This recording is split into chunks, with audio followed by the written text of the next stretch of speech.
didengar, dicatat, dan kemudian betul-betul diaplikasikan. Hadirin rahimakumullah, sebelum kajian nanti akan dilangsungkan oleh guru kita tentang Sirah Nabawiyah, kami minta kepada para pembina kita yang hari ini hadir untuk menyampaikan sedikit tausiah, motivasi, dan pencerahan pada kita semuanya. Yang pertama, saya persilakan kepada guru kita Al-Mukarram Profesor Dr. Abbas Toha. Kepadanya dipersilakan. Agak maju aja Pak, agak maju aja nggak boleh, agak maju. Ya, Ibu juga agak maju nggak Pak.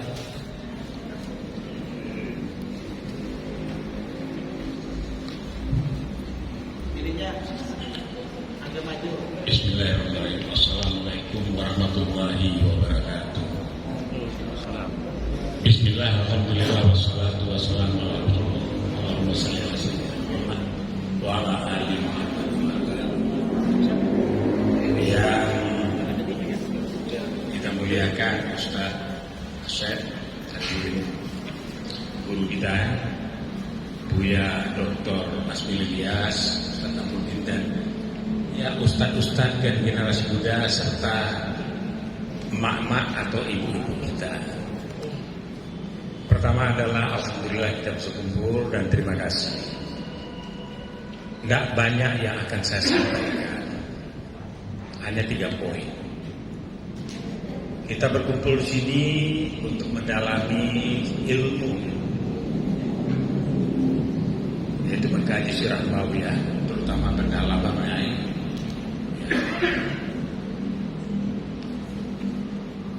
Kitab-kitab yang ada yang akan disampaikan oleh Ustaz Asep. Jadi termasuk silaturahmi di antara kita. Yang kedua, mengingatkan kita bahwa kondisi Indonesia kekinian ini sudah semakin galau. Nah, untuk itu kita umat Islam perlu dan selalu harus waspada, mencermati di mana pergerakan. Yang penting adalah kita menjaga tidak dihina, dilecehkan, dinistakannya agama kita sebagaimana yang pernah terjadi. Kemudian kita juga membangun masyarakat komunitas antara agama, sesama agama dengan baik. Selama itu kita berprinsip kepada UUD 45 dan Pancasila. Dan ketuhanan Yang Maha Esa merupakan sila pertama yang menjiwai sila-sila yang lain untuk kedaulatan kita Republik Indonesia. Yang ketiga, kita memahami bahwa ada kondisi COVID diikuti dengan kondisi ekonomi yang makin sulit. Ya, di TV saya ikuti kesulitan, harga-harga semakin naik. Nah, tentu tidak salahnya kita sebagai komunitas muslim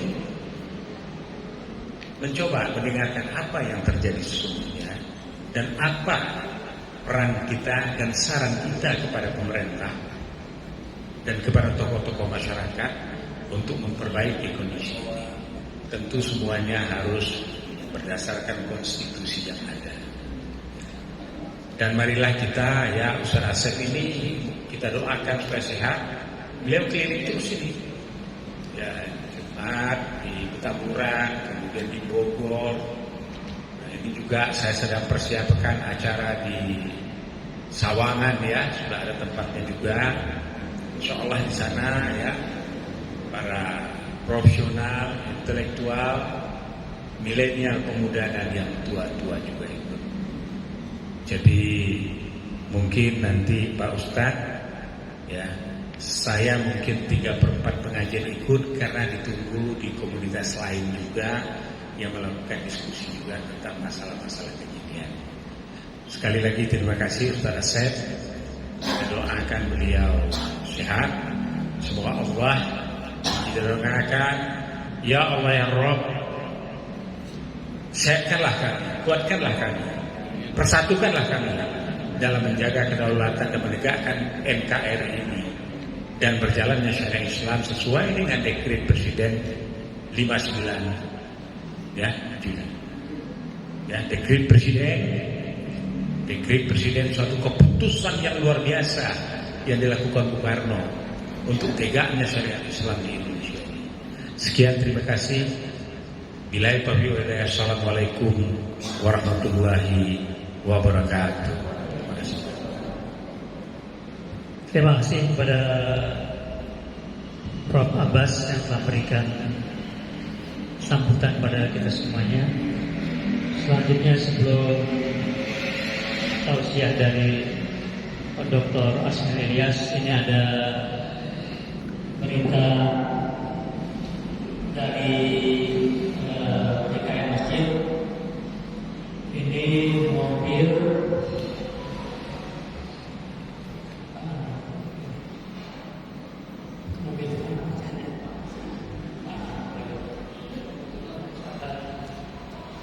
Kiai Haji Buya Dr. Asmil Ilyas, kepadanya dipersilakan.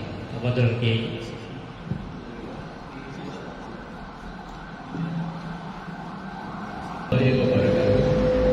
Alhamdulillahirabbil alamin wassalatu wassalamu ala asyrafil anbiya'i wa ala alihi wa ashabihi ajmain. Pertama sekali puji syukur kepada Allah Subhanahu wa taala atas izin dan iradah beliau kita bisa hadir bersama di Masjid Baitur Rahman ini dalam keadaan sehat walafiat. Salam salawat kepada Nabi Muhammad sallallahu alaihi wasallam. Allahumma shalli ala Muhammad wa ala ali Muhammad. Pak Ustaz, saya yang kami hormati, mudah-mudahan sehat selalu dan berkahi oleh Allah perjuangan beliau, Ustaz Namruddin, Pak Dr. Abbas, dan bapak-bapak, ibu-ibu semuanya. Allah berfirman dalam surat Ali Imran ayat 159. Fabima rahmati minallahi lintalahum walau kunta fazzal ghalizal qalbi lam fadu min haulik fa'fu anhum wastaghfirhum wasawirhum bil fa iza azamta fatawakkal 'ala Allah innallaha yuhibbul mutawakkilin.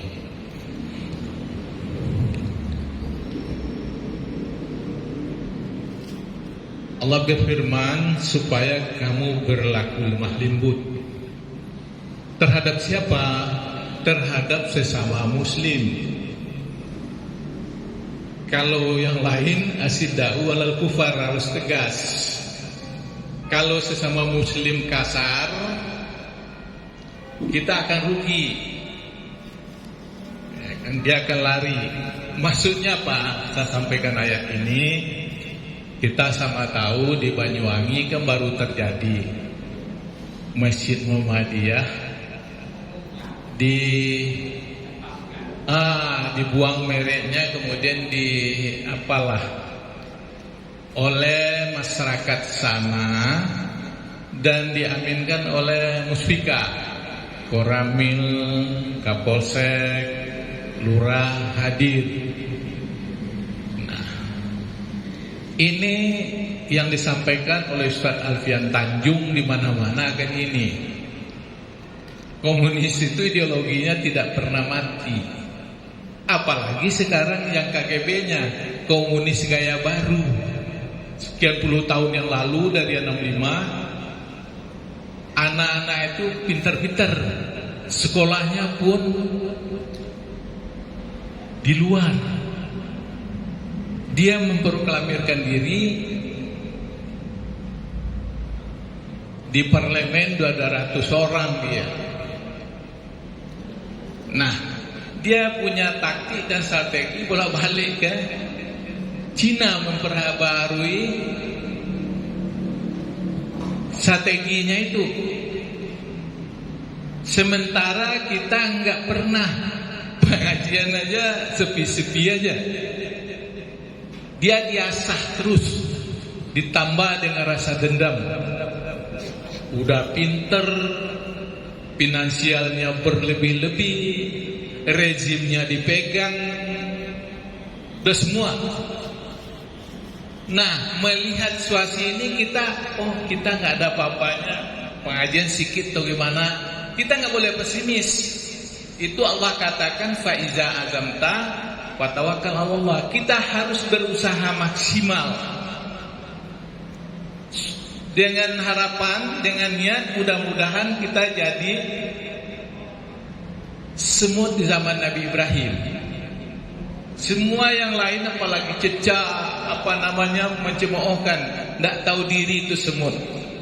Masa memadamkan api, membakar Ibrahim, membawa dengan lidahnya memadamkan. Artinya apa? Islam memandang proses, berusaha selalu. Kenapa? Pertolongan Allah itu datang nanti di titik nadir. Contoh ledakan Afghanistannya kan, Taliban itu belajar di bawah tanah, ini enak di atas di masjid, ada sirkulasi udara. Dulu Turki itu jaya gimana? Bisa kejayaan Islam berada di sana gimana?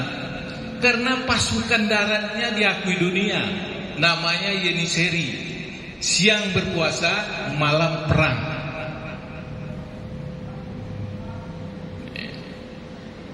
Tapi mulai hancurnya gimana? Sama dengan kita ini. Di sana setelah Kemal Atatürk berkuasa, masuk semua sekuler masuk, liberal masuk, semua tulisan masuk, azan dirubah ke bahasa Turki. Nah kita kan azan juga sedang diotak-atik nih kan. Nah justru itu kita selalu berniat, selalu berusaha faiza azamta, usaha maksimal. Jangan dilihat jumlahnya. Allah tidak pernah melihat jumlahnya, ya kan? Rasulullah juga berjuang kan nggak banyak dulu, ya kan?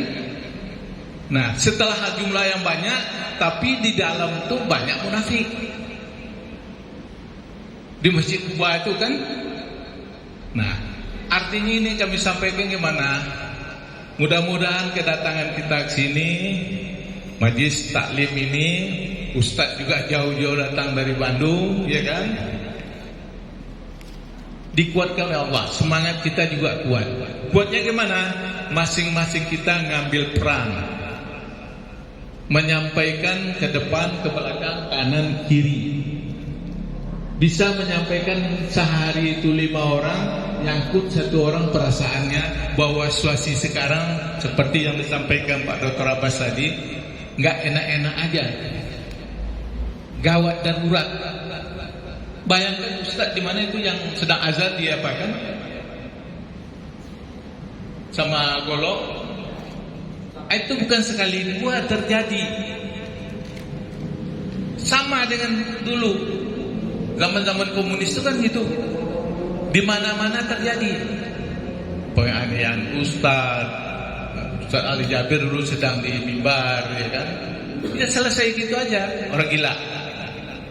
Nah, jadi kita di samping pengajian semangat tinggi, kemudian diiringi malam tahlil dan salat hajat. Apa orang-orang tua dulu itu kalau udah mentok dia salat hajat. Apa ditipu orang, apa dianiaya, salat hajat dia mengadu kepada Allah. Sebutkan namanya satu, ya Allah, ini ya Allah, tolong kau beri hidayah dan kau peringatkan ya Allah. Itu cara Allah yang mengingatkan. Kalau kita nggak sanggup, satu aja contoh soal nanti diperingatkan Allah, apa lumpuh atau bagaimana, atau dia kembali ke jalan yang benar, ya kan, dapat hidayah. Kalau enggak, apa yang mau kita apakan? Kita sebagai bernegara, payung hukumnya Undang-Undang Dasar 45 itu udah babak belur. Di amandemen itu ada 40, semua kemauan asing masuk situ. Jadi bernegara ada apa? Sekarang nampak lagi Islam. Islam ini lagi dikejar terus, ditakuti terus, dibunuh terus. Tentara sama polisi pagarnya negeri itu pagar udah ambruk, gak ada lagi. Saya bicara sama yang aktif, dibilang gimana lah bang, kalau yang gak aktif lihat saja sudah numpang hidup ke tetangga. Ya, jadi nggak ada jalan lain. Al-Islam ya'lu wa la yu'la. Islam paling tinggi, tidak ada menandingi. Inna dina indallahi Islam. Agama yang diterima oleh Allah adalah Islam. Kalau doktrin, semua doktrin metal. Ya, doktrin Pancasila, doktrin apa, babak belur, sudah selesai. Itu ketuanya BPIP itu rektor UIN Jogja. Dia yang mengatakan bahwa agama itu musuh Pancasila. Inilah Bapak dan Ibu, sekedar informasi saja. Mudah-mudahan kita tetap semangat, dibukakan oleh Allah Subhanahu wa taala hati kita, pikiran kita, ya kan? Untuk bisa menerima ajaran Islam yang sebenar-benarnya, dengan tidak memandang jubah, tidak memandang dia dari pesantren mana, tapi kitab Al-Quran dan hadis. Tidak ada embel-embel lain. Ya. Kalau yang pandai sekali ngomong, nanti disusupi. Jadi sangat susah kita sekarang harus memilih. Mengaji pun susah, harus memilih guru. Salah-salah terpilih Bal'am. Dikira juga dia gede, tahu-tahu sudah membawakan suara dari tetangga. Ini saja, lebih jauhnya silakan Bapak-bapak dan Ibu rekam, tafsir sendiri, simpulkan sendiri, dan sampaikan pula kepada saudara-saudara kita yang mau menerima nantinya. Ini saja, terima kasih banyak. Billahi taufiq wal hidayah. Assalamualaikum warahmatullahi wabarakatuh. Terima kasih kepada guru kita telah memberikan tausiah dan motivasi pada kita semuanya. Selanjutnya saya minta agak maju ya Pak, maju Pak, rapat saja. Qurannya diambil, Quran di samping, kiri kanan diambil. Ya, nanti kita buka langsung. Ya. Sebelumnya saya umumkan besok kita hari Jumat rame-rame akan ke Kementerian Agama. Siap hadir? Siap pecat yakut? Yang penting datang dulu besok. Datang banyak, kemarin kita di India, kemarin hadir alhamdulillah lumayan, cukup banyak, ada sekitar 5.000 yang hadir. Nah insya Allah besok di Kemenang kita akan lebih banyak lagi. Ya, kita akan duduk karena target kita jangan sampai peraturan surat edaran ini keluar. Yang pertama surat edarannya, karena yang kita khawatirkan ini akan jadi pintu masuk Indonesia akan disingapurkan. Di Singapura dengar suara azan sekarang udah nggak ada. Nah ini perlu kita antisipasi. Yang kedua, ada pelecehan, ada penistaan agama. Azan suaranya disamakan dengan anjing. Yang begini keterlaluan kayak ini. Siap hadir besok. Takbir. Ya baik, selanjutnya kajian oleh guru kita Al-Mukarram Al-Ustadz Asep Sarifuddin. Tafadhal masykur. Warahmatullahi wabarakatuh. Waalaikumsalam. Alhamdulillah, wassalatu wassalamu ala rasulillah wa ala alihi wa ashabihi wa man wala, amma ba'd. Segala puji mutlak bagi Allah Subhanahu wa ta'ala. Salawat dan salam semoga senantiasa terlimpah curah kepada manusia teragung sepanjang masa, yakni Nabi Yuna Muhammad sallallahu alaihi wasallam, beserta keluarga, para sahabat, para pengikut yang setia hingga akhir zaman. Salam hormat kami sampaikan kepada segenap keluarga besar DKM Masjid Baitur Rahman. Salam hormat kami sampaikan kepada segenap keluarga besar Gerakan Muslim Jakarta GMJ yang alhamdulillah pada sore hari ini di samping koordinatornya atau ketuanya yaitu Ustadz Namruddin juga dihadiri oleh para pembina, di antaranya ada Pak Dr. Abbas Toha, ada Buya Asmil, alhamdulillah. Salam hormat juga kepada segenap hadirin hadirat jamaah kajian Sirah Nabawiyah yang alhamdulillah setiap hari Rabu kita bersama-sama. Barangkali masih ada di antara teman kawan kita yang sedang dalam perjalanan. Semoga yang belum hadir, yang dalam perjalanan dimudahkan dan dilancarkan oleh Allah Subhanahu wa Ta'ala sehingga dapat segera bergabung bersama-sama kita. Kalau ada teman-teman kita yang barangkali sedang sakit, semoga segera disembuhkan penyakitnya dan pekan depan dapat mengikuti kajian lagi bersama kita. Sebelum kajian Sirah Nabawiyah kita mulai, kita ingin mengawali untuk secara singkat mentadaburi daripada hadis. Tadi panitia membagikan fotokopian, itu fotokopi dari kitab Sahih Muslim. Sudah dapat semua. Nah, silahkan itu dicoret, ditulis, diterjemahkan, dan boleh dibawa pulang. Jadi tidak perlu untuk dikembalikan. Sehingga mudah-mudahan setelah mengikuti kajian ini setidak-tidaknya ada yang bisa dibawa secara tertulis. Tapi tentu karena ini bukan kajian hadis, tetapi itu hanya mukaddimah, saya hanya menyampaikan secara ringkas saja. Jadi Ustadz Namruddin, kita biasakan sebelum kajian sirah ada hadis yang kita bacakan setiap pertemuan dengan beda-beda, tetapi yang pendek-pendek. Nah, sesuai dengan konteks yang mana ini ada di tengah-tengah kita yang harus kita sikapi. Nah, ini di fotokopi hadis ini ada di dalam kitab Sahih Muslim.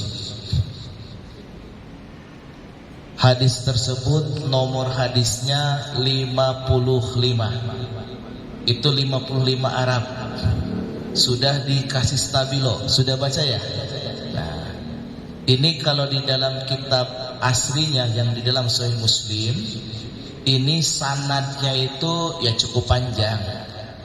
Tetapi yang sanadnya langsung kemudian berhubungan dengan Nabi Muhammad SAW, maka kita stabilo yang langsung supaya dengan memudahkan dapat dihafal, yaitu An-Tamimid dari Tamim Ad-Dari. Nah, dari situ saja.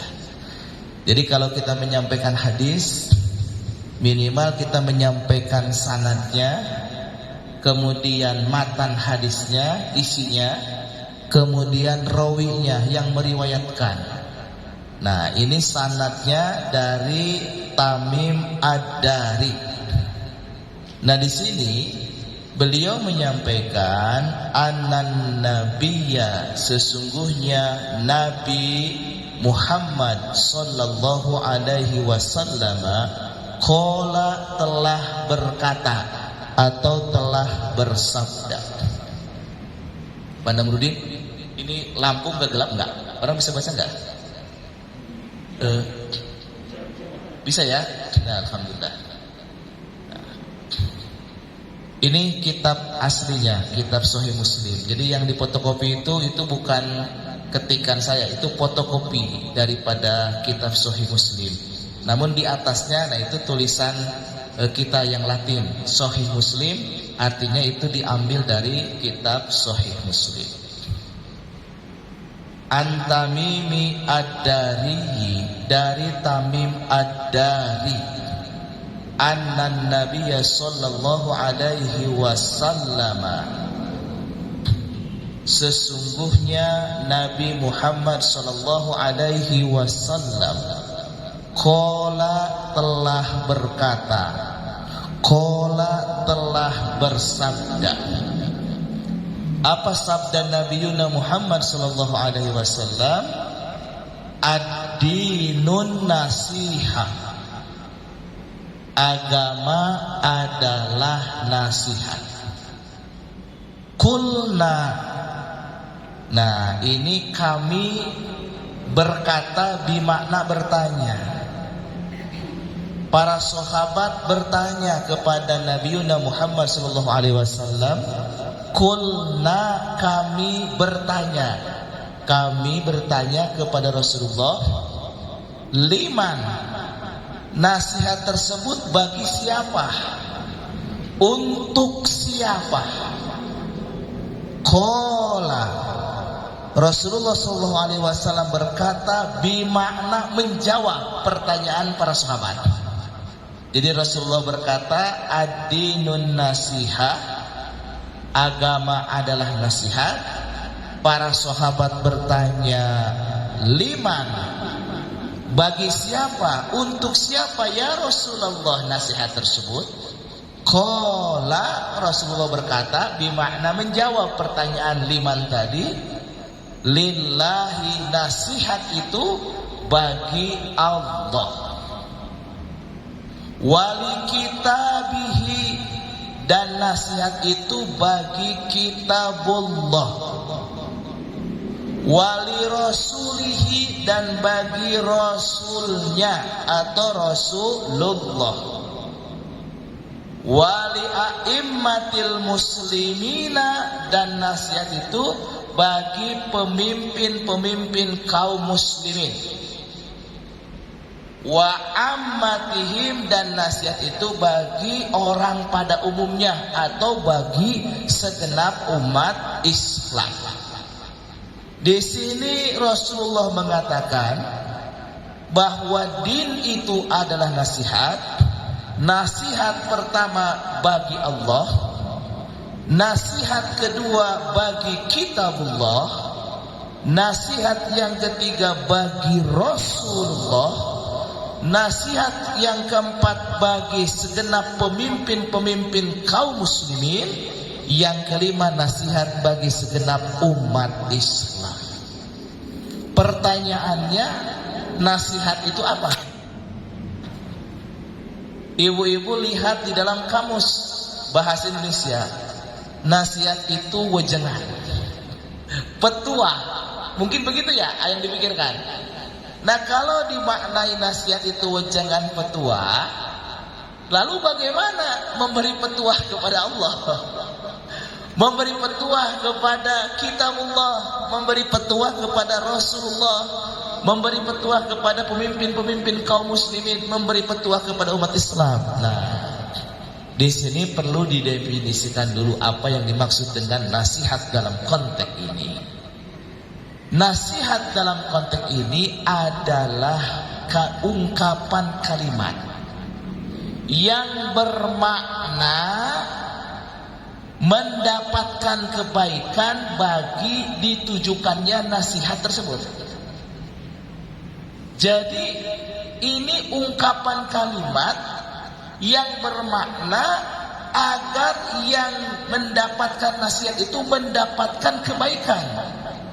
Artinya ketika kita ini menasihati Allah dalam konteks ini, ad-dinun nasihat, nasihat bagi Allah, maka kita melakukan tindakan, perbuatan, perkataan yang ditujukan kebaikan bagi Allah Subhanahu wa taala. Seperti apa? Yaitu mengesahkan Allah, mentauhidkan Allah, kita berkomitmen la ilaha illallah Muhammadur Rasulullah. Orang yang menyampaikan nasihat bagi Allah, maka dia tidak melakukan aktivitas syirik, tidak musyrik, tidak menyekutukan Allah. Bagi dia tiada Tuhan selain Allah, tiada yang diibadahi selain kepada Allah, hanya kepada Allah memohon pertolongan, hanya kepada Allah mentaati, dan tiada yang ditaati terkecuali aturan hukum Allah. Makanya konstitusi itu di bawah kitab suci. Yang kedua, nasihat itu ditujukan bagi siapa? Wali kitabihi, bagi kitabullah. Kitabullah pada hari ini adalah Al-Quranul Karim. Maka nasihat yang dimaksud kita melakukan ditujukan bermakna untuk kebaikan Al-Quranul Karim. Artinya kita baca Al-Quran, kita pelajari Al-Quran, kita pahami Al-Quran, kita amalkan Al-Quran, kita lindungi Al-Quran, kita jaga Al-Quran, kita bela Al-Quran. Makanya ketika aksi bela Islam 212 itu ekspresi daripada membela Al-Quran, adalah ekspresi daripada menyampaikan nasihat bagi kebaikan. Di sini adalah wali kitabihi. Yang ketiga, wali rasulihi, nasihat ditujukan bagi Rasulullah, yaitu Nabiuna Muhammad sallallahu alaihi wasallam. Apa? Yaitu mencintai Rasulullah, menjadikan Rasulullah sebagai qudwah hasanah, sebagai contoh teladan terbaik kepada Rasulullah, ittiba kepada Nabiuna Muhammad sallallahu alaihi wasallam. Maka orang yang menyampaikan nasihat kepada Rasulullah, maksudnya pastikan segala apa yang dia lakukan, apakah itu dia beraktivitas melakukan ibadah mahdhah, apakah itu ghair mahdhah, apakah itu dalam bermuamalah, dalam bermunakahat menikah, dalam aspek iktisadiyah berekonomi, atau menetapkan hukum, atau melakukan aktivitas siasa, semuanya landasannya adalah syariat, harus sesuai dengan Nabiuna Muhammad sallallahu alaihi wasallam. Kemudian yang keempat, nasihat itu bagi siapa? Nah, a'immatil muslimina, bagi pemimpin umat Islam, bagi pemimpin kaum muslimin. Kalau pada waktu dulu nasihat itu untuk para khalifah, untuk amirul mukminin, untuk para sultan. Kalau sekarang nasihat itu bisa diberikan kepada orang setidaknya yang mengklaim sebagai pemimpin kita. Bagaimana bentuk nasihatnya?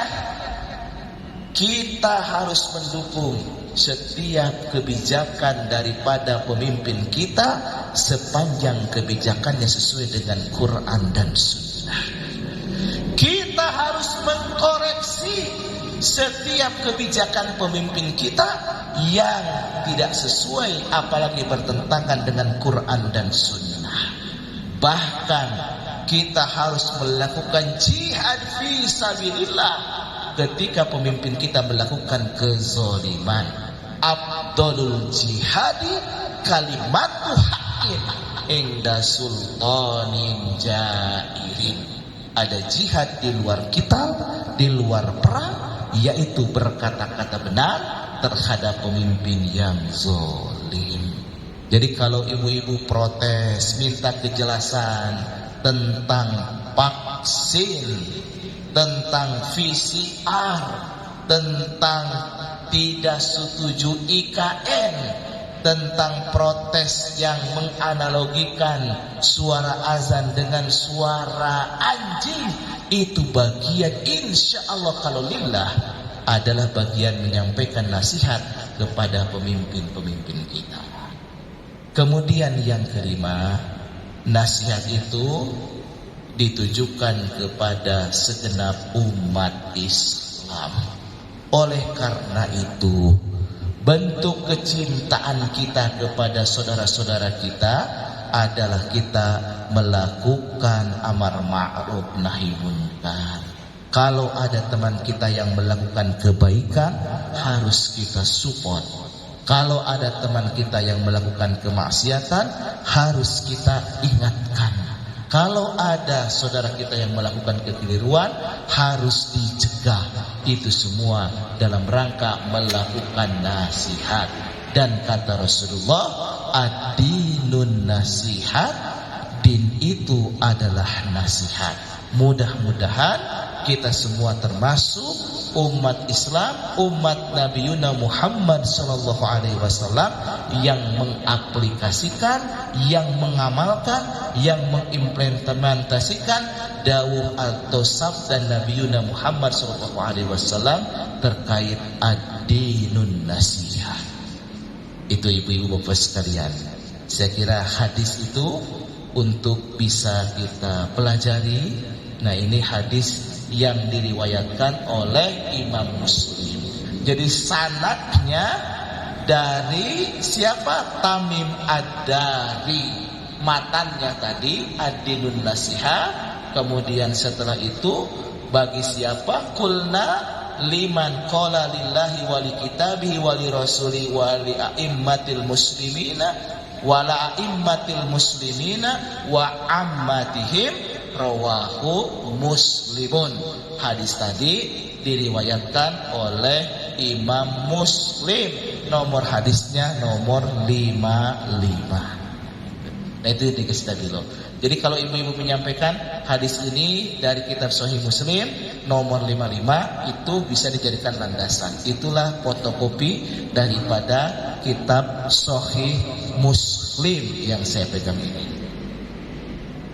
Bapak Ibu sekalian, selanjutnya insyaallah kita akan lanjutkan kajian sirah nabawiyah pada waktu pekan yang lalu. Barangkali nanti kalau ada yang ingin lebih ditanyakan atau ada pandangan lain terkait dengan yang barusan, bisa nanti di akhir di sesi tanya jawab.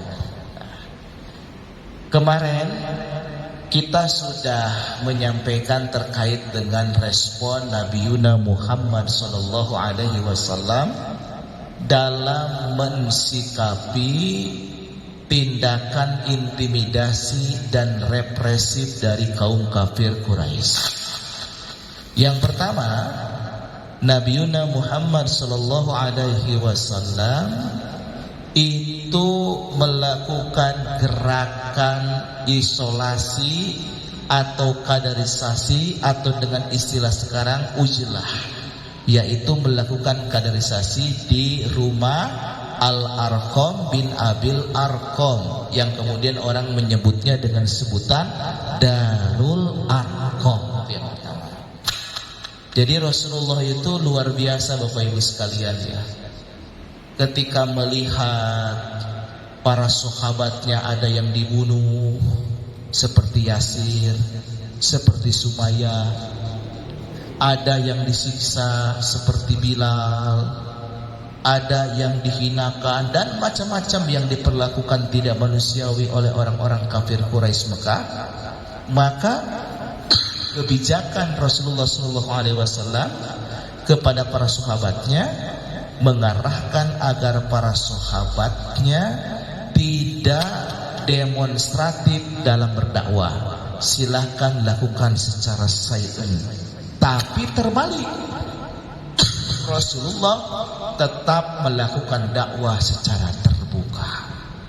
Nah, ini tipikal pemimpin yang siap mengambil resiko di depan, luar biasa.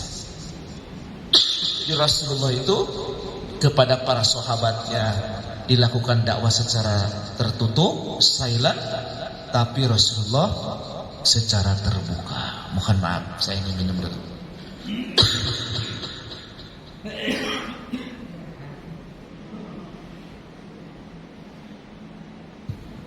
Kemudian yang kedua, Rasulullah itu melakukan apa kebijakannya? Memerintahkan kepada para sahabatnya, tetapi tidak semua untuk hijrah. Hijrah kemana? Hijrah ke Habasyah. Habasyah itu ada di Afrika. Kalau sekarang masuk ke dalam teritorial negara Ethiopia. Rajanya Raja Najasyi. Itu raja terkategori raja yang dianggap adil, tidak suka berbuat zalim. Dan Raja Najasyi ini itu dikenal orang sebagai orang Nasrani. Nanti beliau menjadi seorang Muslim. Nah, apa yang menjadi landasan ketika Rasulullah itu memerintahkan kepada para sahabatnya untuk melakukan hijrah? Nah, ke Habasyah ini hijrahnya dilakukan ada 2 kali. Hijrah yang pertama ke Habasyah itu dipimpin langsung oleh Utsman bin Affan. Bahkan anak beliau Ruqayyah juga ikut berangkat bersama Utsman bin Affan. Nah, itu berjumlah 12 orang laki-laki dan 4 orang wanita. Nah, jadi ini dipimpin langsung oleh Utsman bin Affan. Apa yang melatar belakangi Rasulullah itu kemudian melakukan hijrah ke memerintahkan kepada sahabatnya yang 12 laki-laki itu hijrah dan 4 orang wanita itu ada landasannya. Di antaranya landasannya dapat kita baca ini terkait dengan surat Al-Kahfi. Surat keberapa surat Al-Kahfi? Surat keberapa? Surat ke-18. Coba buka surat Al-Kahfi surat ke-18 ayat ke-16. Coba silakan dibuka.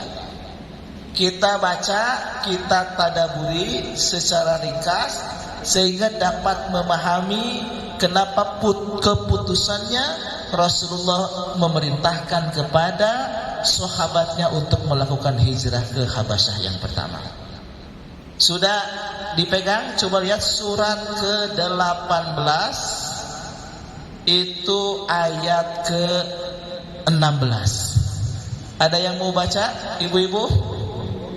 Ya, silakan. Ini ibu yang pakai ibu warna apa? Jim, ini bisa nyala nggak itu? Itu. Coba pakai mic.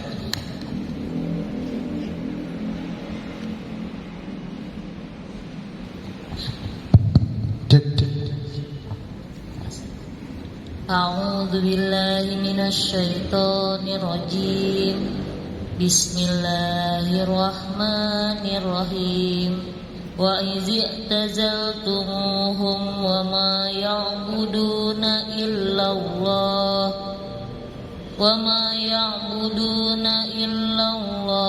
fa'u ilal kahfi yanshur lakum rabbukum mir rahmatihi wa yuhayyi lakum min amrikum mirfaqa. Ya, alhamdulillah. Saya coba terjemahkan, silakan juga bisa dilihat. Wa izi tazaltumuhum, dan apabila kalian meninggalkan mereka, wa ma ya'buduna, dan apa yang mereka sekalian sembah illallaha, selain Allah. Kemudian fa'u ilal kahfi yanshur lakum rabbukum mir rahmatihi wa yuhayyi lakum min amrikum mirfaqa.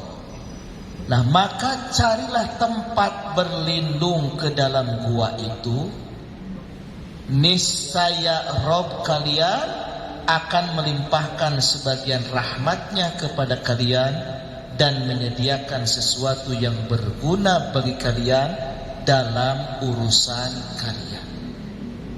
Nah, di sini menarik. Tes. Allah Subhanahu wa taala menyampaikan sebuah isyarat bahwa dalam situasi apapun orang yang beriman itu tidak boleh berkompromi dengan kesyirikan. Sebagaimana kita ketahui di dalam surat Al-Kafirun, ketika Rasulullah itu diminta untuk menyembah sesembahan orang-orang kafir, maka Rasulullah menyampaikan la a'budu ma ta'budun. La a'budu, aku tidak akan menyembah. Nah, a'budu ini kalimat fi'il mudhari dari ya'budu. Kalau fi'il mudhari waktunya hal mustakbal, hari ini dan masa yang akan datang. Present continuous tense, present future tense. Rasulullah menyampaikan la a'budu, aku tidak akan menyembah sekarang maupun masa yang akan datang. Ma ta'budun, apa yang kamu sekalian sembah. Nah, di sini para sahabat itu kan mendapatkan intimidasi, mendapatkan perlakuan yang begitu kejam dari orang-orang kafir Quraisy Mekah. Bukan hanya dihina, bukan hanya dilecehkan, tapi sampai dibunuh.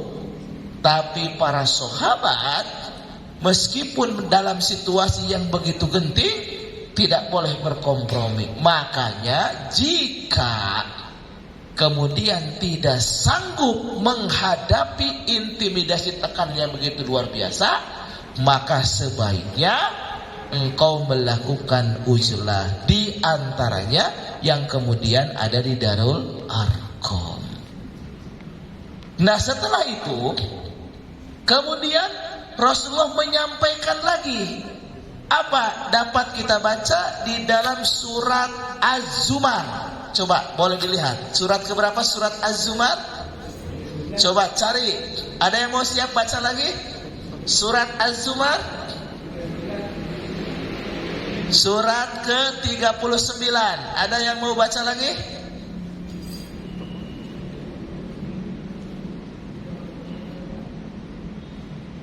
Ibu-ibu, ada yang lain mau baca?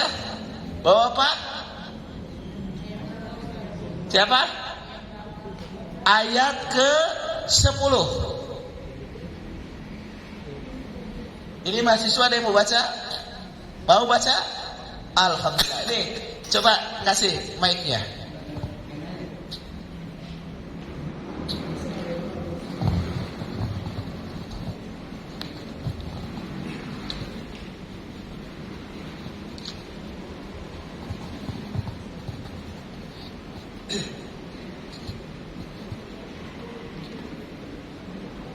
Ayat 10 ya Ustaz. Ya, ayat 10 silakan.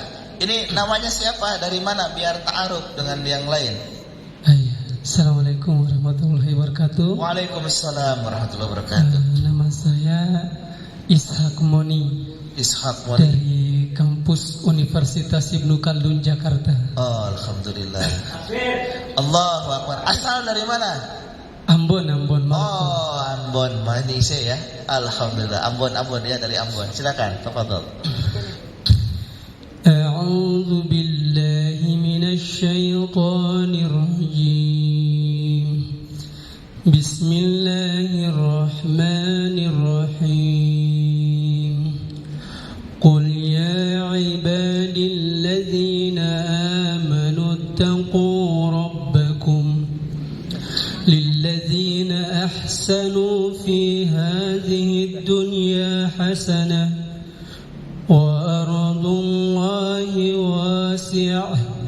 إنما يوفى الصابرون أجرهم بغير حساب. Ya, Masya Allah. Sadaqallahul azim. Allahu Akbar. Alhamdulillah.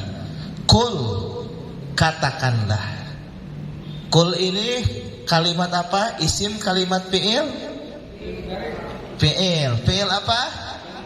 Fi'il amar. Asalnya kola yakulu qawlan. Nah, fi'il amarnya adalah kul, katakanlah. Oke. Ya ibadillazina amanu, wahai hamba-hambaku yang beriman. Nah, ini amanu ini kalimat fi'il madi, artinya past tense. Berarti amanu itu yang telah beriman. Kemudian ittaqu, bertakwalah kalian rabbakum, kepada siapa? Kepada Tuhanmu, yaitu Allah Subhanahu wa taala. Nah, di sini lillazina ahsanu fi hadhihi dunya hasanah. Orang-orang yang berbuat baik di dunia ini memperoleh kebaikan. Wa ardullahi wasi'ah, dan bumi Allah itu adalah luas. Innama yuwaffas sabiruna ajrahum bighairi hisab.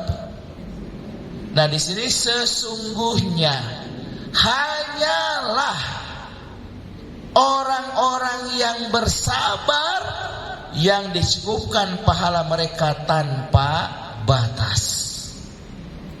Di sini Allah menegaskan orang-orang yang berbuat baik di dunia ini akan memperoleh kebaikan. Dan bumi itu adalah luas.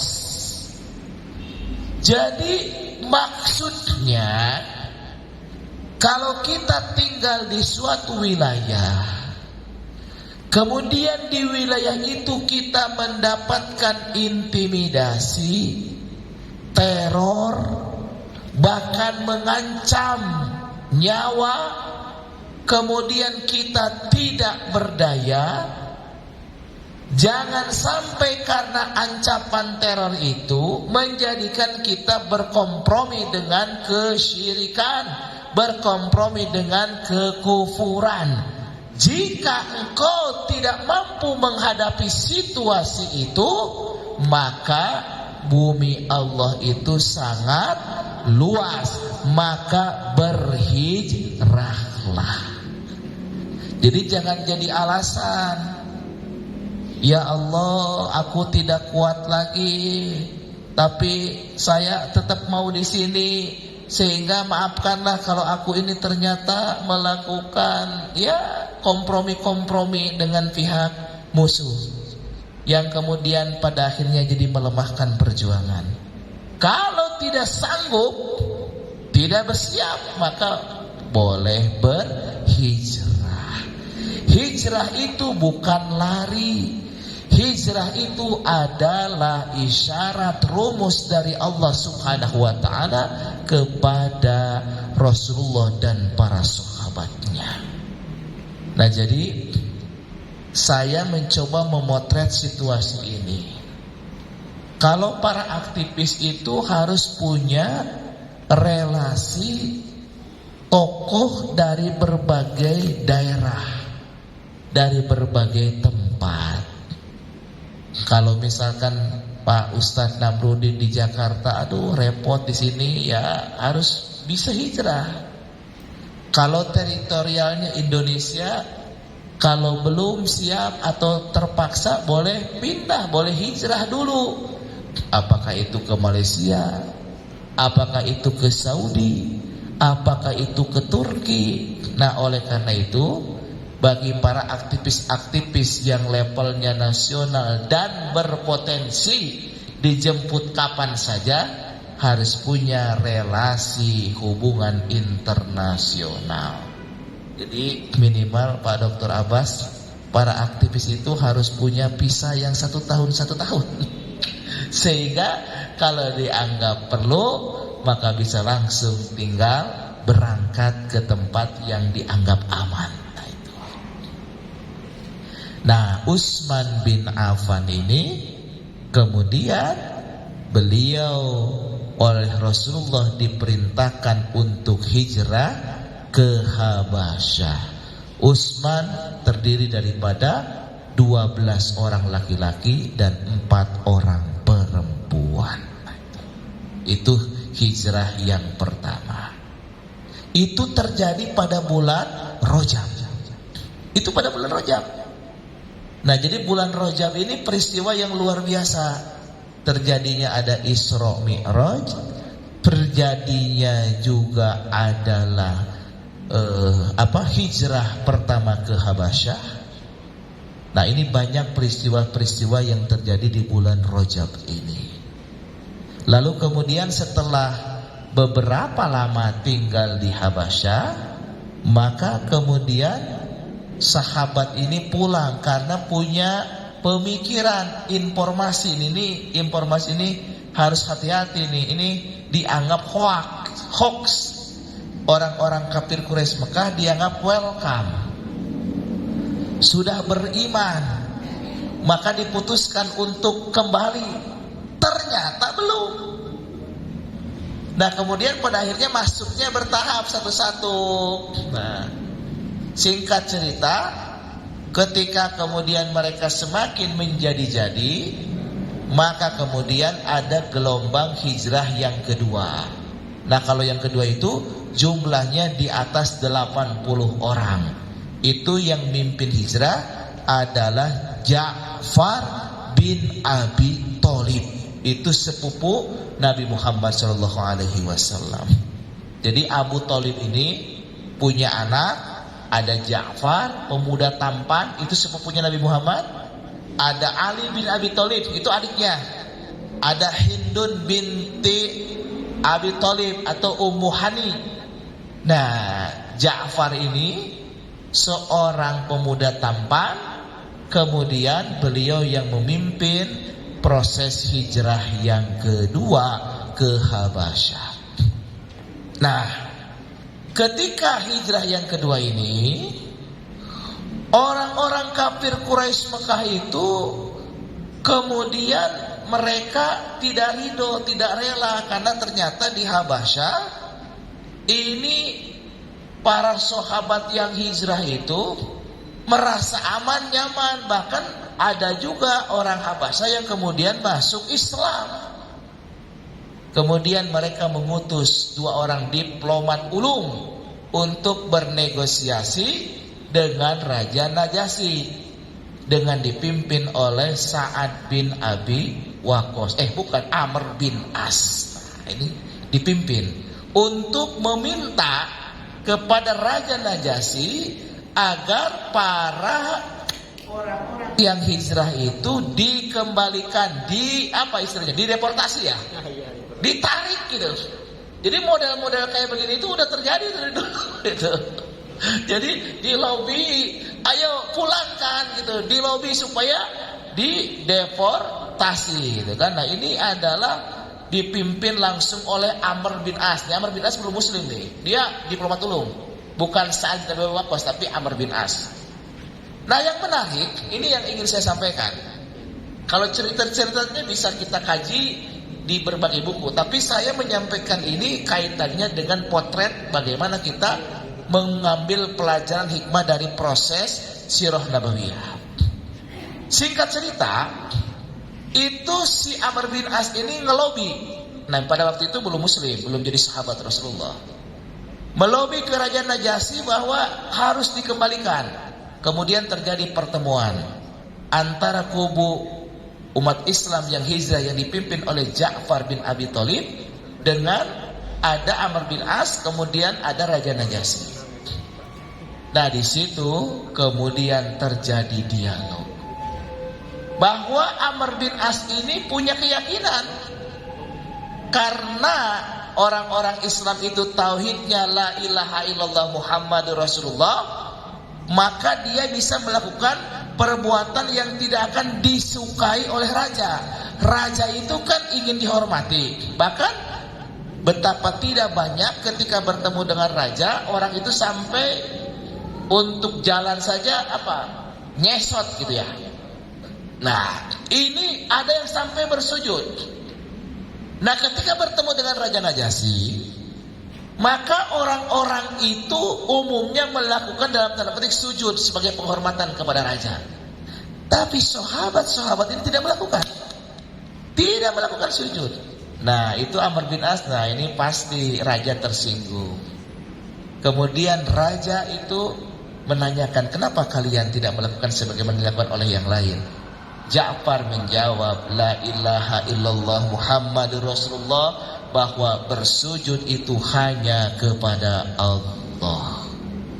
Mendengar itu bukan kemudian dia menjadi marah, tapi jadi simpati. Oh, ini benar.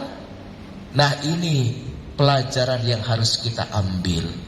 Jadi kalau kita berhadapan dengan siapapun, berterus teranglah dalam kebenaran.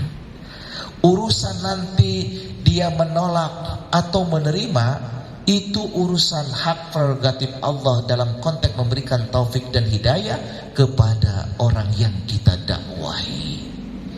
Jadi kalau misalkan ibu-ibu ada yang jadi karyawan di sebuah perusahaan, kemudian ditanya oleh bos, si bosnya orang kafir, Mbak, kenapa kamu pakai baju kurung, pakai kerudung? Kalau misalkan ada yang berpikir, aku menyampaikannya begini, ya saya pakai ini aja karena ini lebih adem, tidak panas.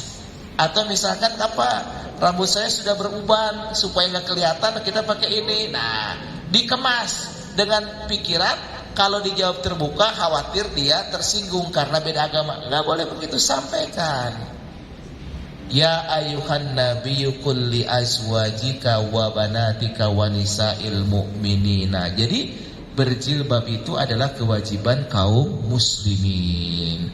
Kemudian kewajiban muslimah. Nah, itu kewajiban bagi wanita muslim, yaitu muslimah. Terima kasih. Ini alhamdulillah. Jadi mengenakan jilbab itu adalah wajib bagi setiap wanita muslim atau muslimah. Kemudian kalau kita ada yang kita anggap penting, sampaikan. Tinggal cara kita menyampaikan. Sehingga dengan dakwah itu, dengan berterus terang kita dalam kebenaran, maka di situ bisa jadi kita dapat nasru minallah. Nah, setelah itu tidak jadi. Bahkan Raja Najasyi itu menggaransi, kamu jangan ganggu, tetap mereka ada bersama kami. Itu Amr bin As mikir lagi, waduh gimana caranya nih. Kemudian dia menyampaikan lagi, Tuan Raja, ada yang lupa yang ingin saya sampaikan. Nah, dia kemudian menyampaikan tentang konsep teologi, bahwa Nasrani itu berkeyakinan bahwa Isa itu adalah anak Allah, gitu pemikiran. Nah, ini berbeda nih. Sedangkan bagi muslim ini adalah hamba Allah. Isa itu bukan anak Allah, tapi hamba Allah. Kalau ini ditanyakan, disampaikan oleh Ja'far, pasti Raja Najasyi marah. Itu pikiran Amr bin As. Minta lagi ketemu. Langsung dia menyampaikan bagaimana tentang konsepsi Isa dan Maryam.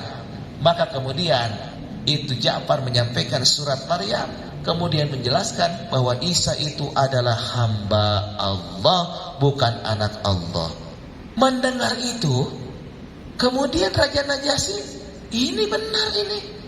Karena begini Pak Buya, orang-orang kafir sebelum Rasulullah itu diangkat menjadi Nabi dan Rasul, di dalam kitab-kitab mereka itu sudah mengenal bahwa nanti itu akan ada Nabi akhir zaman. Bahkan mereka mengenal ciri-ciri Nabi akhir zaman itu sangat paham sekali. Kemudian ketika ada penentuan Nabi akhir zaman yaitu kepada Rasulullah, maka ada yang menerima, ada yang menolak. Nah, yang menolak itu mengingkari disebut orang kafir. Kafaro yakfuru kufron fahuwa kafirun. Orang yang ingkar itulah yang kemudian disebut orang kafir. Nah, ini objektif. Kan kayak Abdullah bin Salam, orang Yahudi masuk Islam. Nah, ini si raja-raja situ menggunakan gold spot, suara hati. Oh, memang ini ajaran tauhid yang benar. Maka kemudian beliau menjadi muslim. Dan kemudian mereka menggaransi dakwah kepada orang-orang yang ada dari Mekah, orang-orang Quraisy yang muslim yang hijrah ke Habasyah. Apa pelajaran yang kita bisa ambil? Sekali lagi, kita harus berterus terang dalam kebenaran. Bertemu dengan siapapun, kapanpun kita harus berterus terang dalam kebenaran. Tinggal soal cara bagaimana kita berterus terang dalam kebenaran tersebut. Jangan sampai kita ewuh pakewuh yang pada akhirnya menyembunyikan kebenaran.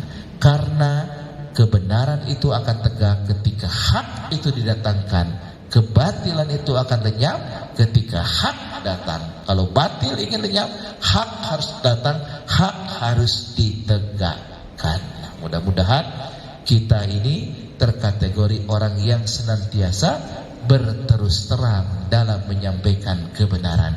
Dan kebenaran yang mutlak itu yaitu dari Allah Subhanahu wa ta'ala, yaitu dari Al-Quran dan Sunnah Nabi Muhammad Sallallahu Alaihi Wasallam.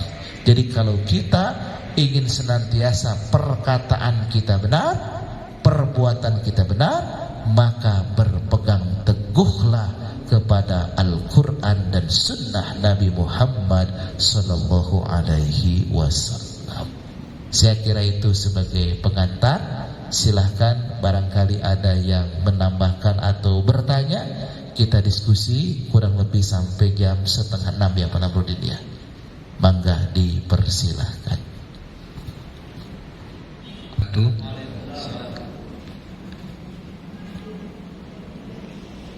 Dalam memahami perjalanan sejarah, ada yang terpenting yaitu yang kita harus pahami adalah kontekstual, Ustaz. Begitu juga dengan sirah nabawiyah, kita juga harus paham dengan konteksnya. Seperti yang sudah Ustaz sampaikan secara sepintas dalam kajian-kajian kita. Mungkin ada istilahnya periodisasi Makkah dan Madinah. Gagal kita memahami kontekstual, maka gagal kita memahami sirah itu sendiri. Ada kejadian atau insiden yang sangat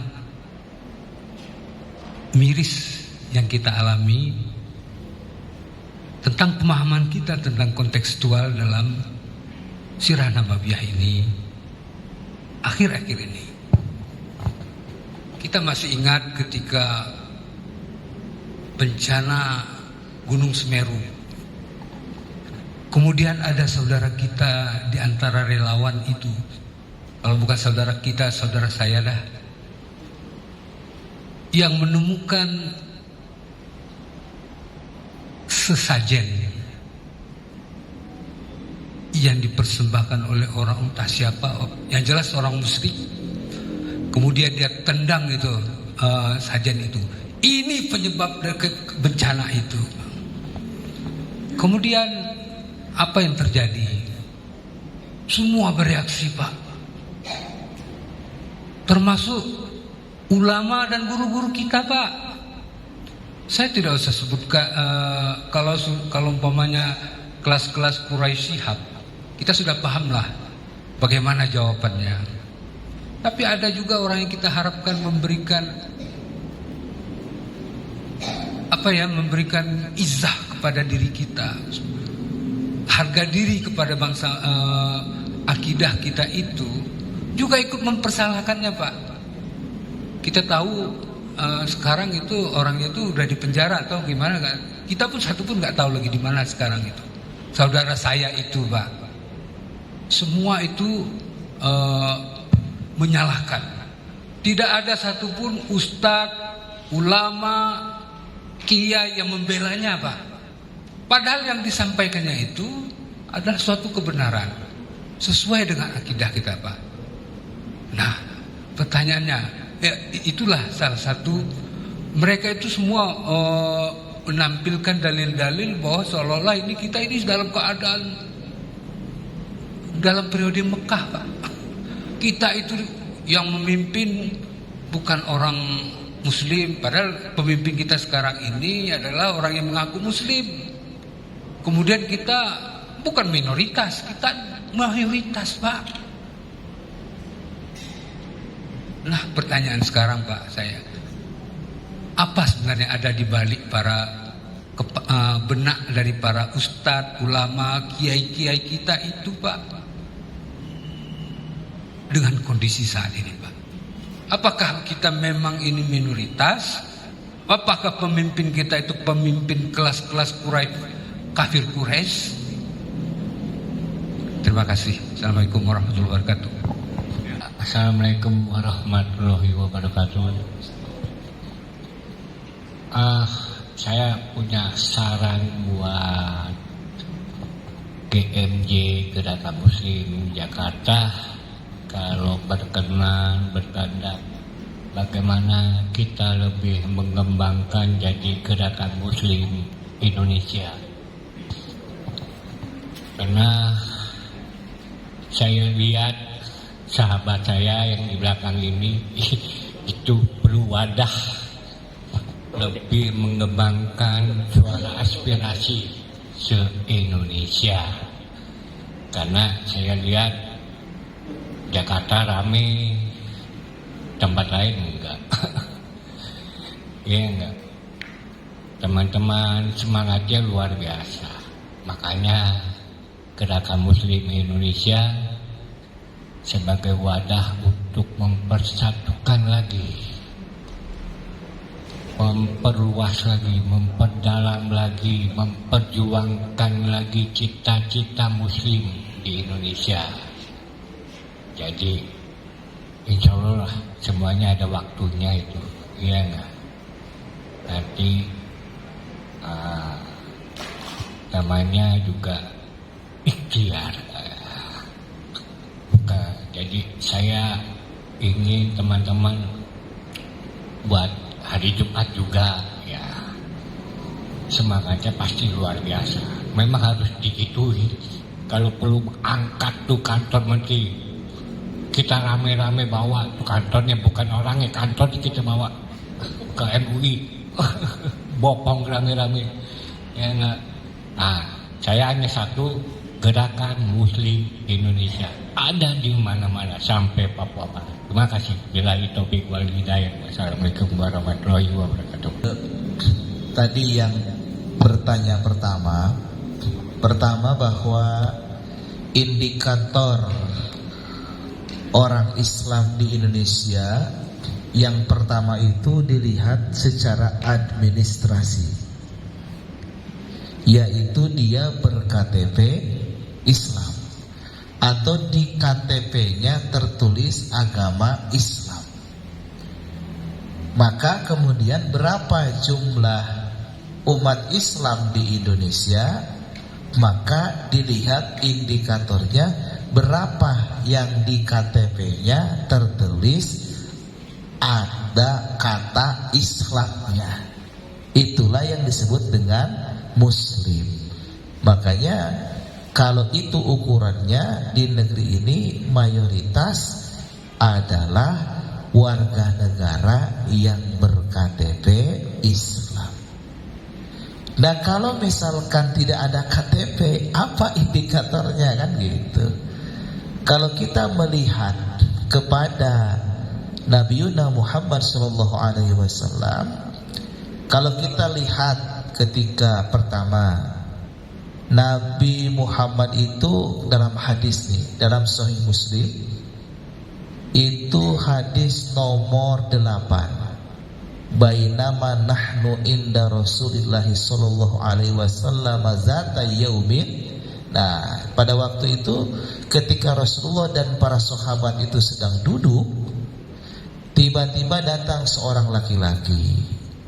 Kemudian bertanya kepada Rasulullah, "Ya Muhammadu, wahai Muhammad," maksudnya kepada Rasulullah, "Akhbirni anil Islam." Beritahukan kepadaku tentang Islam.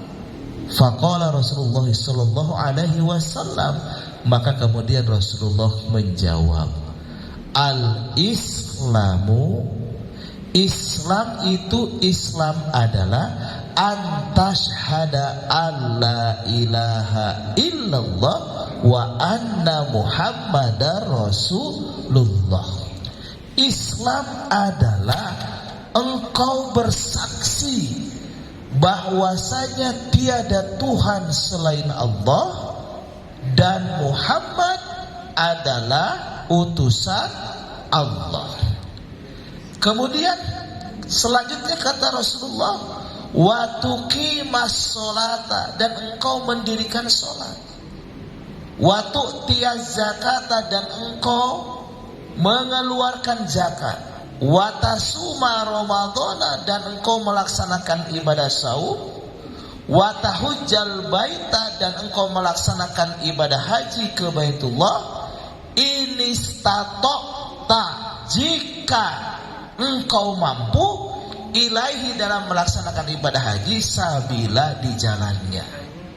Qala, orang itu yang bertanya kemudian menyampaikan, sodakta, engkau benar Muhammad.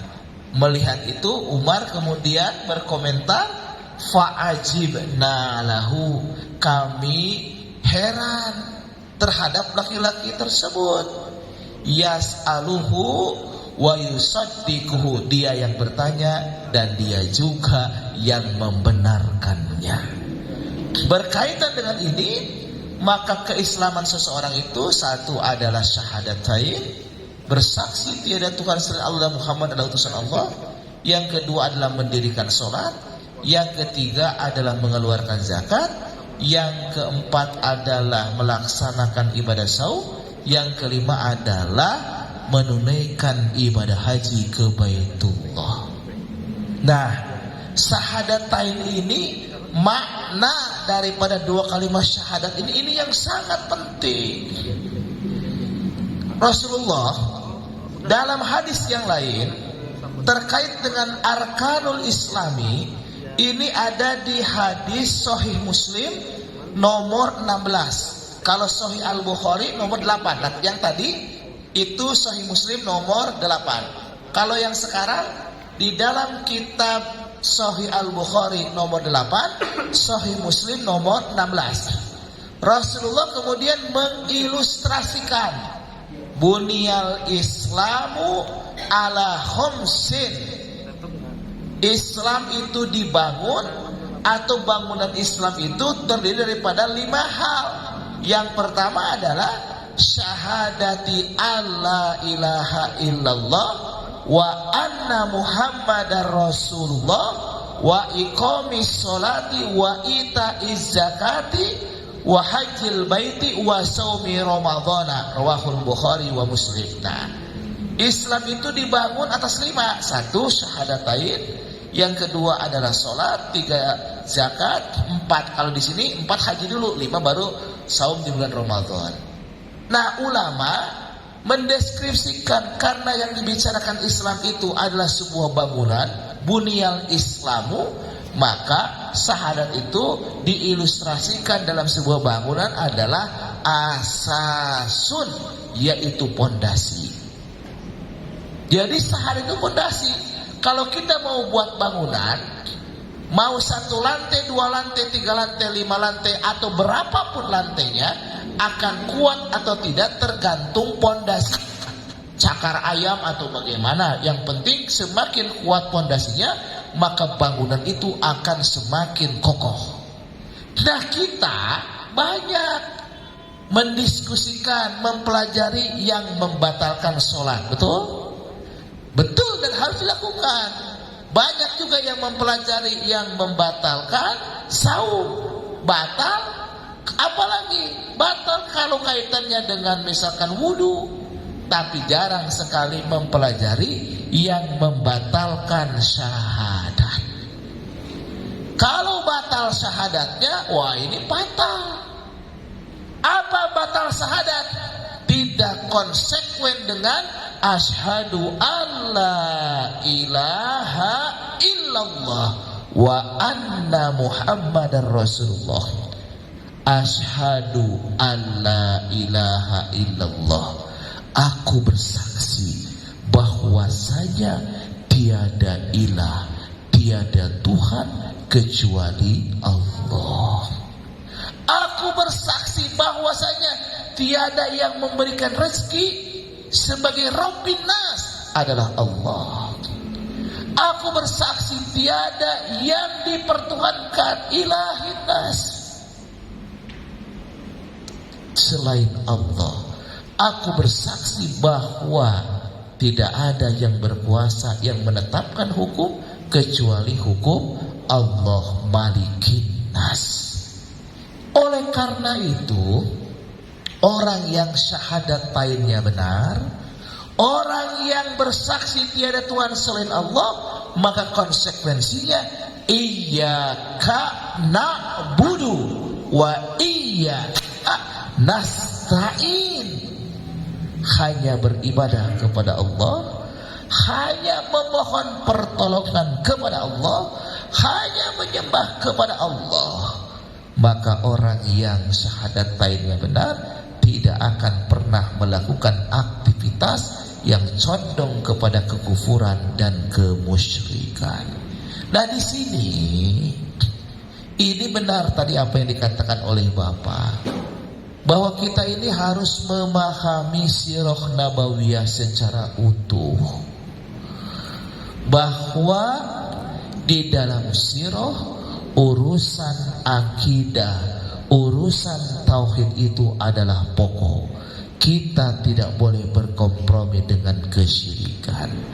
Orang tadi sangat mungkin dia paham ketika Amirul Mukminin mengunjungi tempat-tempat yang ditimpakan musibah atau bencana, maka pertanyaan yang dilentarkan oleh Umar bin Khattab adalah, maksiat apa yang kalian lakukan di tempat ini?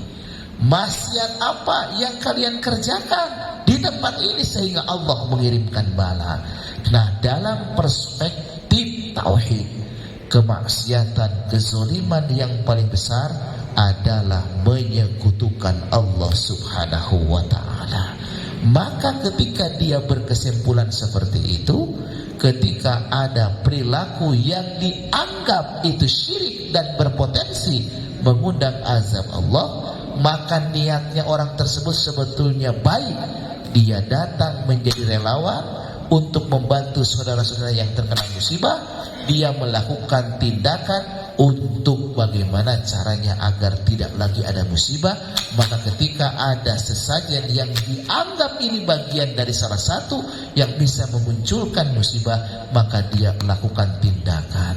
Bagi saya, kalau saya ditanya, itu tidak terkategori penistaan. Kan tidak diketahui siapa yang melakukan itu. Beda kalau misalkan ada umat agama lain sedang melakukan ritual ibadah, kemudian dia mengganggu atau menendang, dalam konteks perspektif hukum positif bisa jadi dimasalahkan. Tapi kan ini tidak ada. Seharusnya beliau tidak diperlakukan untuk diperiksa di polisi. Namun sekali lagi, Rasulullah pernah mengatakan, nanti akan ada situasi yang ma'ruf disebut munkar, yang munkar disebut ma'ruf. Kaifa antum? Bagaimana kalian ketika kalian hidup di situasi yang ma'ruf disebut munkar, yang munkar disebut ma'ruf? Nah, pada hari ini narasi-narasi yang berkembang adalah narasi-narasi yang justru banyak mendistorsi ajaran Islam. Seperti kemarin Bukan hanya itu, coba Ustadz Khalid Basalama itu ditanya, beliau ditanya dan dia menjawab berdasarkan konteks pertanyaan, tapi kan digoreng. Tidak ada niatan dia melakukan pendiskreditan kepada siapapun, tapi dia menjawab jamaahnya yang bertanya. Nah, beda dengan Menteri Agama. Dia punya niatan dengan cara bahwa dia ingin mensosialisasikan tentang kaitannya pembatasan speaker dengan surat edaran. Dia menjelaskan, dan penjelasannya justru menurut kita itu melukai perasaan umat beragama, khususnya umat Islam dan warga negara Indonesia, karena tidak layak seorang pejabat negara menganalogikan sesuatu yang tidak pantas. Nah, ini wajar kalau misalkan banyak umat orang untuk melakukan aksi. Nah, jadi kaitan dengan ini, maka narasi-narasi itu akan terus berkembang ketika yang punya otoritas itu adalah orang yang sekelompok dengan mereka. Tetapi kalau misalkan yang memiliki otoritas itu adalah kelompok-kelompok yang bertauhid, maka tentu sebetulnya itu harusnya dilarang. Karena secara filosofis negara kita itu negara tauhid. Seharusnya tidak ada tempat perilaku-perilaku kemusyrikan. Tapi ketika kita lakukan, dianggap intoleran, gak nyambung. Padahal memerangi kemusyrikan itu dilakukan oleh para nabi dan para rasul. Bahkan kalau lihat Ibrahim yang dianggap sebagai bapak tauhid, bukan hanya menendang, bahkan Tuhan-Tuhan mereka sampai dihancurkan. Nah, ini seharusnya menjadi pelajaran bagi kita, bahwa ternyata situasi masyarakat di kita secara umum banyak yang belum memahami terkait pentingnya menjaga akidah, terkait dengan bagaimana kita menegakkan Islam dengan sebenar-benarnya. Jangan kita sampai terhalangi dengan provokasi narasi-narasi yang dilakukan oleh musuh Islam, yang kemudian membuat kita tidak bergerak leluasa dalam mengekspresikan keimanan kita kepada Allah Subhanahu wa ta'ala. Saya kira itu, Pak. Nah, kaitan dengan GMJ ini organisasi ya? Mau jawab? Nah, ini silakan.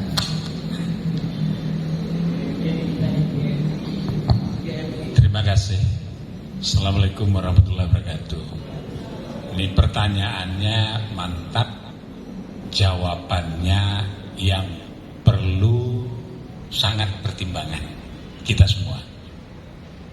Jadi membangun suatu organisasi itu tentu ada visi misinya. Nah, kalau GMJ ini tumbuh dulu dari Habib Rizik, ada Gubernur Muslim Jakarta almarhum ya, tokoh Betawi Fakhrul Razi ya Ustaz.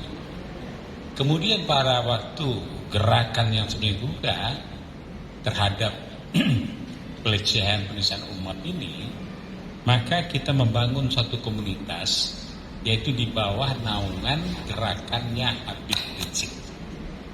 Nah, sehingga adalah namanya Gubernur Muslim Jakarta GMJ, saya Kiai Khattab dan Ustaz Namruddin ya Ustaz Amil juga hadir. Nah, kita bergerak ya melakukan ya penjelasan kepada masyarakat, menghimbau pemerintah, menghimbau umat untuk sadar bahwa Islam ini tidak boleh dinistakan, bahwa pemimpin itu adalah sesuai dengan ya yang diatur dalam Al-Quran dan petunjuk dari hadis. Jadi GMJ yang dua saya ini itu Gerakan Muslim Jakarta. Ini ide dasarnya Ustaz Namruddin ini, tokoh Betawi. Tapi bukan karena dia Betawi berpikir Jakarta saja, tidak. Nah, membangun yang ini tadi juga tidak mudah. Namun kita tetap semangat. Tetapi yang penting adalah keinginan saudara kita tadi dengan pertanyaannya, bahwa aroma atau roh yang ada di Gerakan Muslim Jakarta ini akan beresonansi dengan kawan-kawan komunitas di daerah, sehingga terbangunlah visi bersama Dan kalau ada yang tidak suka, maka yang kita tidak suka itu sama dengan mereka yang ada di Sunjaya yang kita tidak sukai. Contoh sekarang ini misalnya, bahwa ada yang menyampaikan gonggongan dengan azan, tersentuh kita, ya. Gerakan Muslim Jakarta tersentuh akan menyampaikan klaimnya kepada menteri maupun pribadi. Nah, dengan ada gerakan kita ini akan ada rohnya akan menyebar, aroma ini akan sampai dan terjadilah penguatan yang namanya integrasi dan sinkronisasi sikap dan pemikiran untuk sesuatu tegaknya syariat Islam dan tauhid itu yang kita pelihara. Nah, jadi kita ada. Tapi kalau untuk itu sudah banyak. Muhammadiyah itu nasional, itu yang tertua. Nahdliyin NU itu yang kedua. Ada di mana-mana. Tapi di internal pun itu ada beda-beda pendapat begitu. Nah, kita berharap untuk tahap ini nanti sampai kepada gerakan Muslim Indonesia, insya Allah seperti 212 itu gerakan Muslim Indonesia dari seluruh penjuru, naik pesawat, jalan kaki dari Ciamis ya, dari Tasik, Ustadz Nonop dan sebagainya. Itu gerakannya, itu momentumnya, dan itu kita pelihara. Nah, mudah-mudahan kita tampung usulannya, kita cerna, insya Allah kita gaungkan. Namun saat ini bagaimana kita kokohkan dulu gerakan Muslim Jakarta ini, yang saat ini di depan mata sudah ada yang harus kita bangunkan umat ini untuk menghadapi pilkada, menghadapi pemilu, menghadapi pelecehan dan kriminalisasi terhadap Islam, ulama dan umat ini. Mudah-mudahan ya pemerintah menyadari hal ini, bahwa rasa galau dan tidak senang umat ini sangat tinggi. Jadi begitu jawabannya sementara. Nanti kita ngobrol lagi secara khusus, masukannya baik sekali. Begitu Ustaz Nam ya. Baik. Terima kasih. Assalamualaikum warahmatullahi wabarakatuh.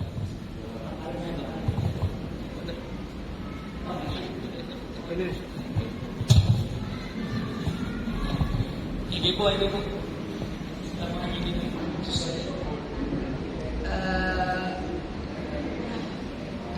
Belum siap bertanya. Ustaz, saya mau nanya masalah kan mengenai ini, boleh mengenai yang lain? Yang ini dulu. Kalau yang ini belum siap. Warahmatullahi wabarakatuh. Pak Ustadz, saya suka lihat gerakan-gerakan itu yang diajukan selalu wanita, padahal di dalam Islam ini adalah pejuang-pejuang itu laki-laki. Islam wanita itu sifatnya tapi yang dimajukan kenapa harus wanita? Jadi saya minta supaya kesadaran laki-laki itu lebih kuat dan lebih jangan bisa wanita perempuan jadi perempuan akhirnya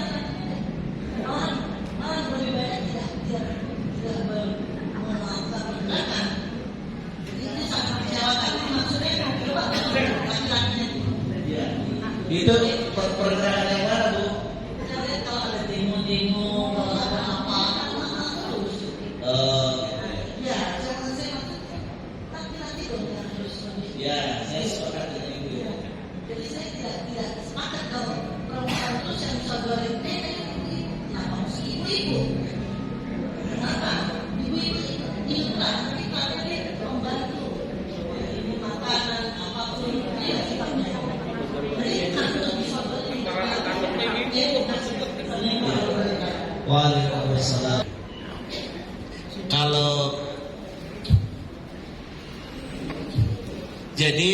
Kalau misalkan kita menyelenggarakan aksi itu, yang ada di garda terdepan itu adalah bapak ikhwan daripada wanita.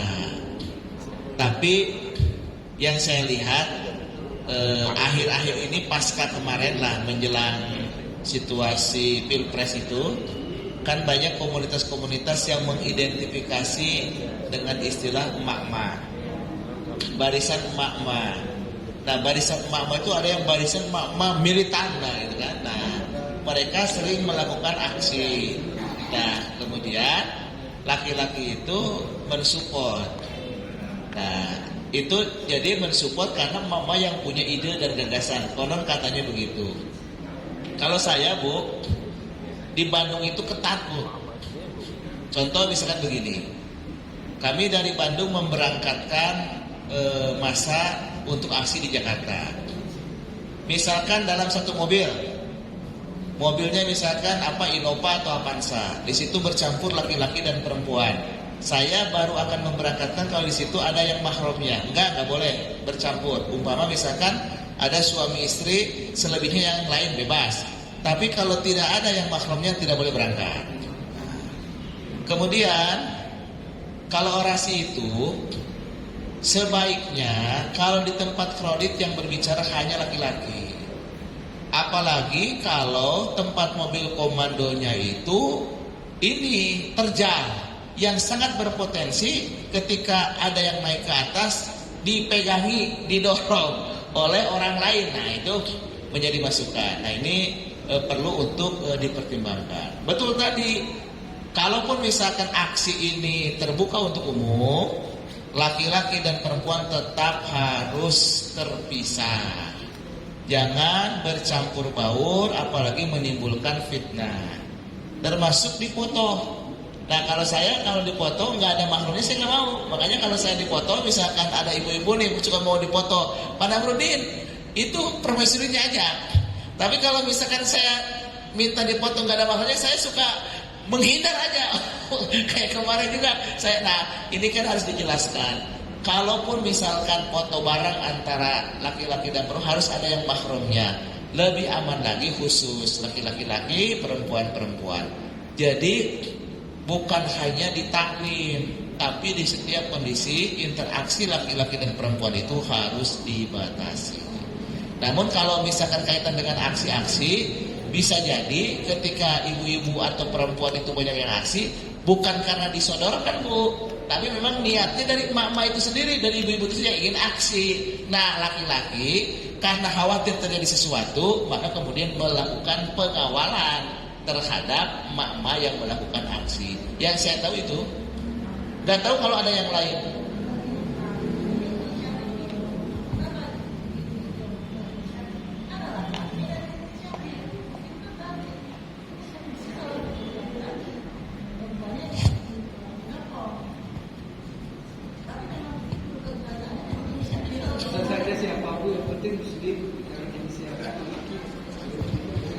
Ya, jadi gini, Bu, kan ini yang aksi, mungkin maksud Ibu benar yang aksi di Jakarta ya.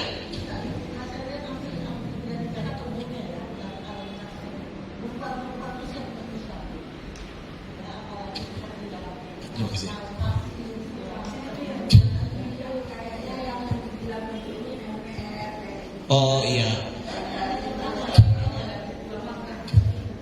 Begini, Bu, itu sebetulnya kalau berbicara pemetaan bukan dalam gerbong kami, Bu. Maksudnya gerbong kami itu kan beririsan dengan gerbong ulama. Nah, tetapi kalau misalkan ada yang aksi kebaikan kan bisa jadi orang ada yang ikut, ada yang mensupport.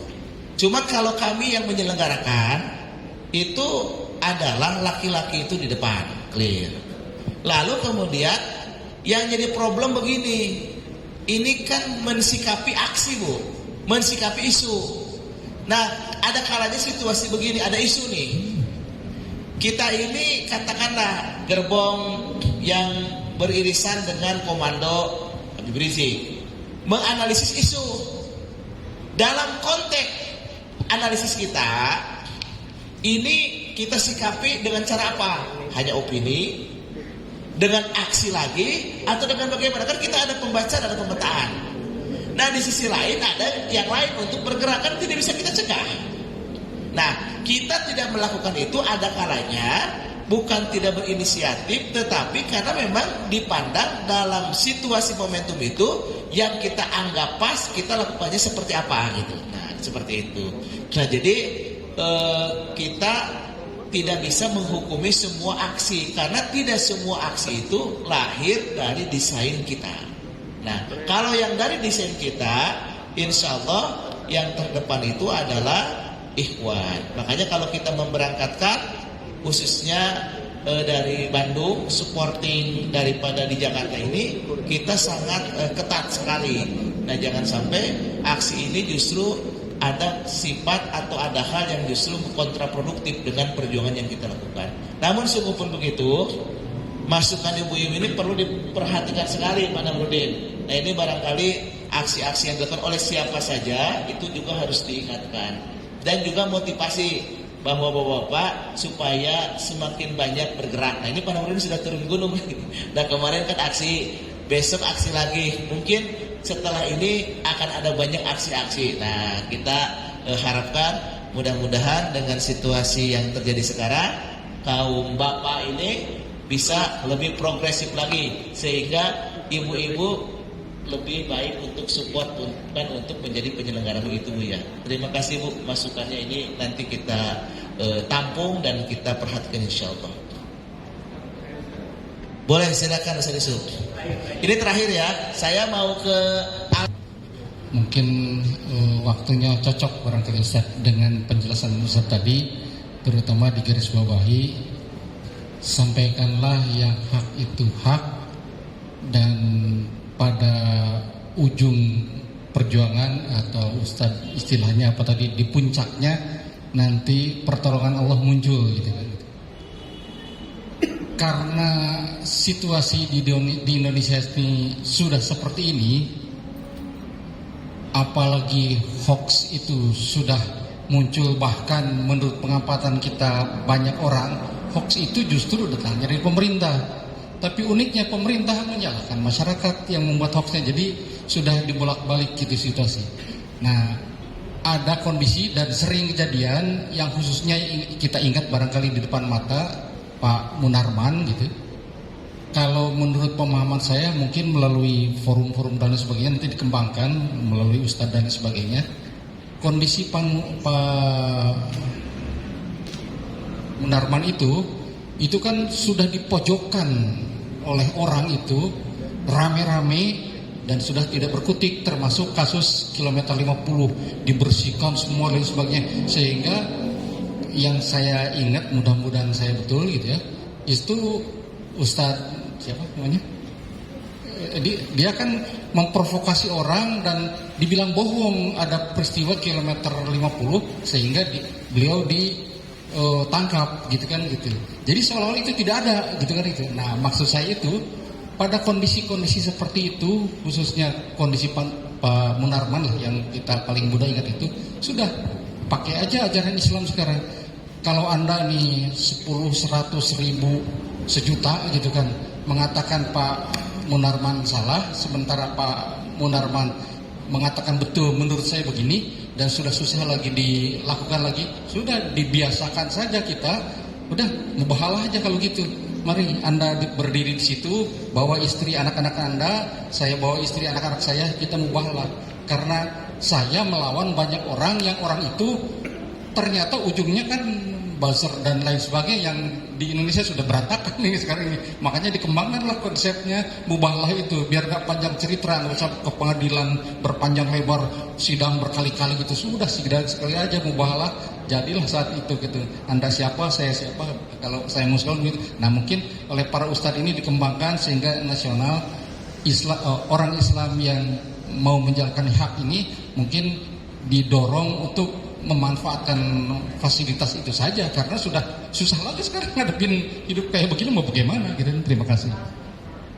Betulnya konsepsi mubahalah itu dulu sering disampaikan oleh HRS, oleh Habib Rizik Sihab. Tapi memang pihak sono tidak pernah siap, tidak pernah mau mengikuti itu. Dulu beliau sering difitnah, kemudian beliau menyampaikan ajakan, tantangan, ayo kita bawa anak istri masing-masing, kita kemudian memubahalah. Nah, mereka tidak berkenan dan tidak mau. Namun ketika mereka tidak mau, bagaimana? Saya kemarin kan menyampaikan sirah tentang apa yang dilakukan oleh Rasulullah ketika diperlakukan sudah sangat tidak manusiawi dengan ditempatkan kotoran di pundaknya. Apa yang dilakukan Rasulullah? Rasulullah berdoa, Allahumma alaika bi Quraisyin. Kemudian satu-satu disebutin. Dan orang-orang yang didoakan langsung oleh Rasulullah itu kemudian semuanya mati mengenaskan. Nah, termasukkan di situ Abu Jahal. Nah, jadi kalau misalkan di samping upaya kita melakukan berbagai macam perjuangan, apakah itu di pengadilan, apakah itu ke legislatif atau aksi, maka pihak yang terzolimi jangan ragu dan umumkan. Jadi ketika Rasulullah itu berdoa, Allahumma alaika bi Quraisyin, itu orang-orang Quraisy yang menempatkan kotor itu terguncang hatinya, kaget dia, tersentak dan takut. Jadi tetap doa itu kalau dilayangkan oleh orang yang teraniaya itu kan insya Allah mustajab. Jadi jangan henti-hentinya kepada pihak-pihak yang terzolimi untuk melantunkan doa, menyampaikan doa dan disampaikan kepada mereka.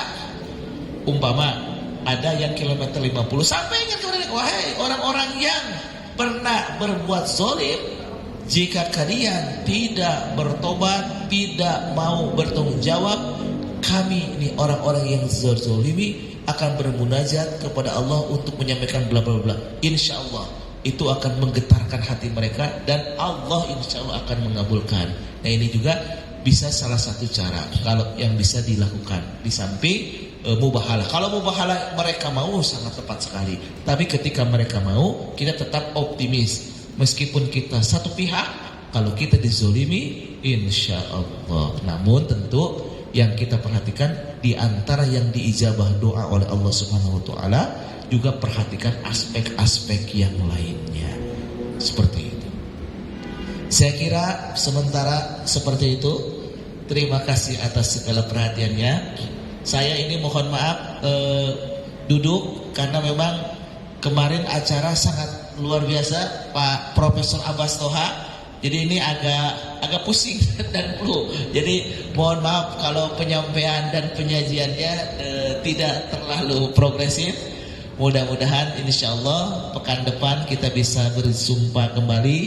Terima kasih atas segala perhatiannya. Mohon maaf apabila ada hal yang kurang berkenan. Saya akhiri dengan doa.